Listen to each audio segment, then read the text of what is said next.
Thank you, Vasu. Thank you, Vinay. I think the presentation that you had done was fantastic.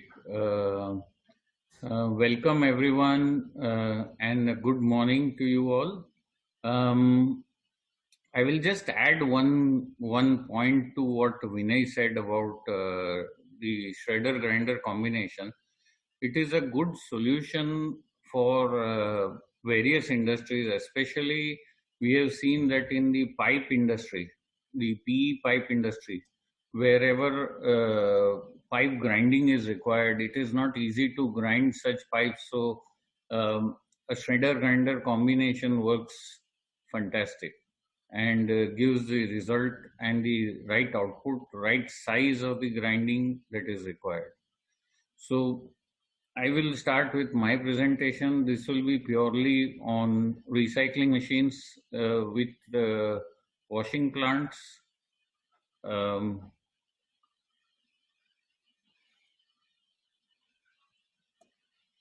yeah, let me introduce GMS. GMS was established in the year 2000 as a joint venture with Messrs. Gamma Mechanica, SPA, Italy. The inception of GMS was with a focus to serve the growing economies with subsidized Italian technology machine with the same service that one would expect from the Italian partners. Since inception, GMS made a prime decision to deliver machines with highest quality at the lowest possible value to remain world leaders in recycling technology. Our team of experts is the main asset of GMS. Our staff are trained to provide quality and uninterrupted service as and when requested. With the fast change in plastic industry and its exponential growth, GMS is already geared up to deliver machines on time with complete satisfaction and keeping our motto of quality and service intact. Having introduced GMS, let me start with the woven sacks application. The sectorial applications where woven sacks are used are mostly for the chemical industry, agro industry, construction industry, food industry, pharma, waste management, and many more, of course. Types of woven sacks, mostly you can see the major consumption of woven sacks is in the fertilizer or the cement bags industry. Loose fibers are also utilized in some locations. Jumbo bags are manufactured for bulk movement of material. You can see in this, the lower part, the different jumbo bags which are used for bulk packaging. Then comes the geotextile and the tarpaulin, which are used. Geotextiles are used for water canals, road construction, lake and river linings, and the tarpaulins are used as barsati or for food grain protection, transportation, etc. The major consumption production of woven sacks, this is a 2012-13 record, according to which the major market is non-FIBC, the polyolefin woven sacks, which is around 9,008 crore worth of turnover production. FIBC is around 3,200 crore worth. Leno bags is around 800 crore worth. Wrapping fabric is around 2,150 crore worth. HDP tarpaulin is around 1,426 crore worth. Geotextiles related woven products is around 232 crore worth. And others, which is again a major figure, which is 1,333 crore worth. According to the All India Flat Tape Manufacturers Association, there are around 900 companies manufacturing woven fabrics in India. Location throughout India concentrated in Karnataka, Tamil Nadu, Maharashtra, Gujarat, MP, Madhya Pradesh. Approximate investment is around 5,000 crores. Raw material consumption 4 lakh tons. FIBC is making significant contribution to the economic development and growth of various key sectors in the country, namely automotive, agriculture, construction, electronics, healthcare, textile, and FMGC, etc. It is one of the fastest growing industry in India. It has expanded at 8% CAGR over the last 5 years to reach 8.5 metric tons in FY 2013 from 6 metric tons in FY 2008, and future prospects are also good. Global market for PP woven sacks was valued at US $3,421.5 million in 2017. Global market for PP woven sacks market to expand at CAGR of 4.2% until 2028. Woven sacks waste can be divided into two types. One is plant waste, fiber waste. Plant waste is consisting of fiber waste, unprinted waste, printed waste, laminated waste. Whereas post-consumer waste are similar to cement bags, fertilizer bags, pharma bags, food packaging bags, agro packaging, which is also part of food packaging, used tarpaulins, and used geotextile waste.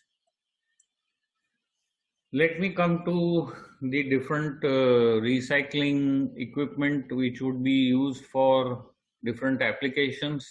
When it comes to plant waste, we would have a grinder and then a recycle machine which would be using a force feeding system.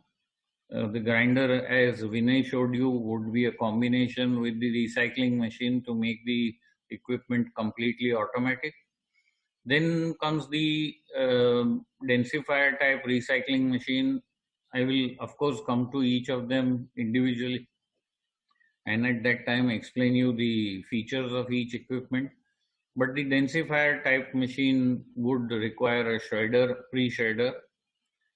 And then there is the shredder type recycling machine which has a shredder built on top of the recycling machine. So it is feeding shredded material to the recycling equipment. Then comes the post-consumer waste like pre-dusting. You would need pre-dusting to remove all the dust from the waste, especially when it comes to material like cement bags or pharma bags. There's a lot of dust in the form of cement or the pharma chemicals left over in the bag, so it is ideal that pre-dusting takes place. Then comes the wet grinding, which already Vinay explained.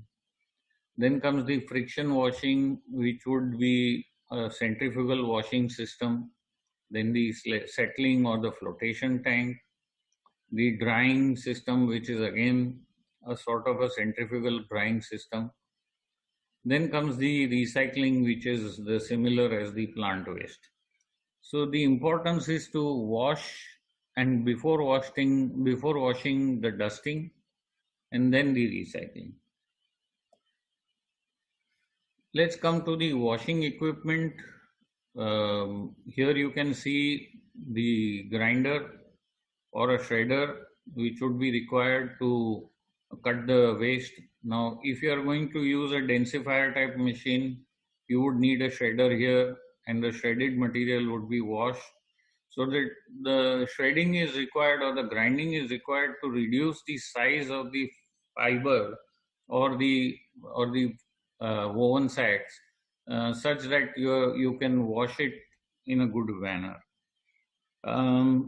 After the shredding and grinding, you have the friction washing. It could be a screw washer or a centrifugal washer. The centrifugal washer is to remove maximum dirt with a lot of friction, whereas the screw washer is good for material like cement bags where There is a lot of dirt, but you are not able to get the friction washing because the dirt is entangled in between the fibers.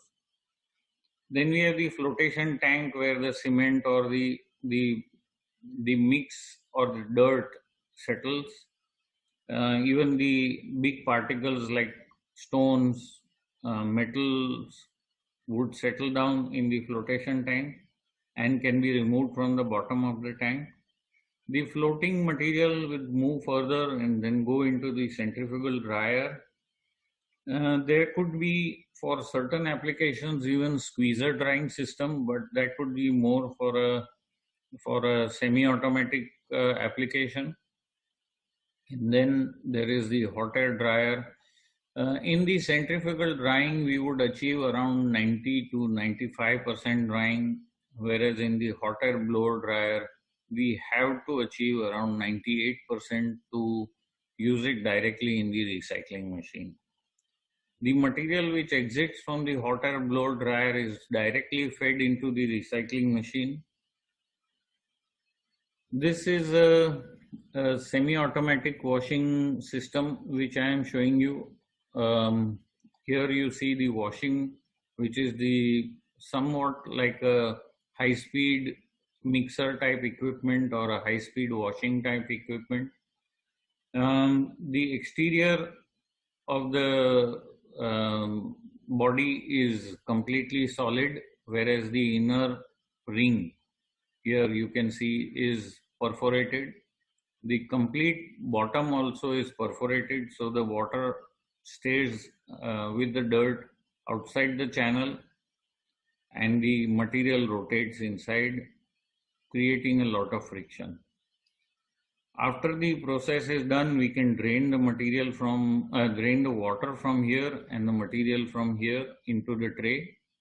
From the tray, you have to manually pick up and put it into the centrifugal dryer. The movement is manual, hence we call this the semi-automatic system. The material is picked and put into the centrifugal dryer. From the centrifugal dryer, we can make it automatic by putting a hot air blower and putting it directly into the recycling machine.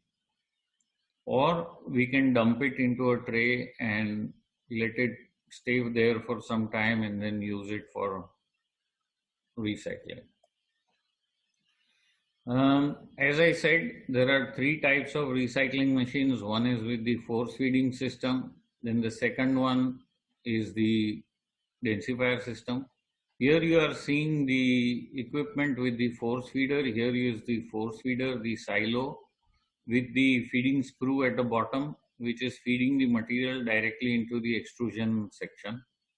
Here the force is used to make the material more compact and non-porous, and the pressure also helps to remove gases which are there in the print ink which is during the process generated. The vacuum section is good for removing the moisture or the gases which are created during the processing. Then we have the online screen changer, the plate type screen changer. Here you can see the plate type screen changer. From the plate type screen changer, we are able to remove all the dust which can be there as a contaminant if the material is not washed. And then we have the die face cutter, the palletizing system. And here from the cyclone, it will exit into a tray or a bag or whatever you want to do. Or you can take a blower and fill it in a silo. Similarly, this is the densifier system. All the downstream is identical except for this feeding section, which is the densifier.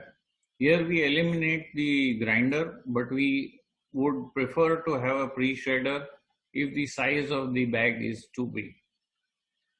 So there would be a pre-shredder. From the pre-shredder, the material would convey into the densifier, and then there would be the extrusion, again the same technology. Here you are seeing a different type of screen changer. This is a FIMIC screen changer. The cost of such screen changers are quite expensive, but this is very good for automation, wherein you can eliminate all the dust without changing filters frequently. There's a big disc inside which can be rotated continuously, and there is a cleaning system also, a patented cleaning system by FEMI to clean the filter frequently. And then there is the die face cutter, which is the usual as per the other equipments. Then I am coming to the mother baby type system. Here you are seeing a densifier again. Let me clarify here the third system which we said about shredding. Instead of the densifier, we can put a shredder over here. The same location we can put a shredder. The shredder would shred and forcefully push the material through the force feeding screw into the extrusion section, and then you would get the same process. So the equipment are just for different applications or for different technologies differently built, but they have the same systems. Now here you can see in the mother baby or the tandem, which the original name is tandem, but we in India we are known as popularly knowing it as mother baby. Now in the mother baby there are two extruders. One is the mother extruder, which is a longer screw, maybe around 30 MFI LYD, and then there would be a 12 to 20 LYD baby extruder. There would be two screen changers. Here you are seeing the same FEMIC ones, but we can put two plate type screen changers. And from the plate type screen changer, here you are seeing the material entering through the torpedo into the extrusion section. Here we actually create something like a strand palletizer technology where different strands go into the extrusion section instead of pouring a big lump. The benefit is here we also connect a vacuum chamber. So we can remove the vacuum maximum in this stage. You can see in this extruder, both the extruders don't have a venting. It's because we are able to remove maximum amount of gases through the vent between the two extruders. Then the subsequent process after the screen changer is same. We have the die face cutter. Then as I said, we can have the blower with a silo where we can store the material. The important factors that you need to do for post-consumer waste is to, as I said, I am repeating again, removal of dust prior to washing, which is most important to improve the quality of end granules. Then we need wet grinding, which is required for prior cleaning also. In the wet grinder, when the material is grinding together with the water pouring in, it helps to clean the material in the initial stages itself, so that whatever is entangled between filaments is easily loosened, and then the friction washing unit can easily wash the material. Most important thing to take care before the grinder or the shredder is to remove metal with the help of a metal remover. Then we have, if the bags are wet, it is better to dry them before dusting them, or if they are not able to be dried and you need to still continue the washing process, then you need to shred and then grind and then wash, because during the shredding process the hardened waste inside like cement need to be crushed too. So the shredder does the job of making them into smaller pieces, and then you can have the grinder to grind, and then it goes into the washing system. The benefit of a shredder grinder combination is you reduce the size of the grinder too. Investments would be likely higher, but the benefits are much more compared to a single grinder, because you may end up having broken blades, etc., etc. So a shredder grinder combination would support and help a lot in reducing your maintenance cost. Do not use shortcuts in washing. I mention this specifically because many a times customers come to us saying that the investment is too high, we need to cut down on the washing equipment size by removing this, that. It is ideal not to do when you are talking of post-consumer waste, because when you remove one part, for example, in place of a centrifugal washing, which is a need for certain material like pharma bags or for the agro bags, if you put a screw washing unit, it would not clean the material properly. Whereas in cement bags, we would actually need a screw washing unit and a centrifugal washing unit to get a proper and good clean material. So it is always advised, yet it is up to the customers to decide. This is our link where you can see the video of the cement bags washing and the various other videos of our company. Vasu will of course post the short link of this video. If you all want, you can take a picture. I leave it here for a minute. We would be holding another seminar very soon, and that would be next week, 31st, Sunday at 11 a.m. Again, we would have the webinar on EPR and post-COVID-19 GMS solutions. Dr. Didi Kale would be speaking on EPR, and I would be giving solutions of our company. We have done a lot of development during the COVID period for the post-COVID solutions. So I would request you all to do register. We will of course send you the registration link and all that within a day. And we hope to see you back. Thank you so much. Vasu, over to you.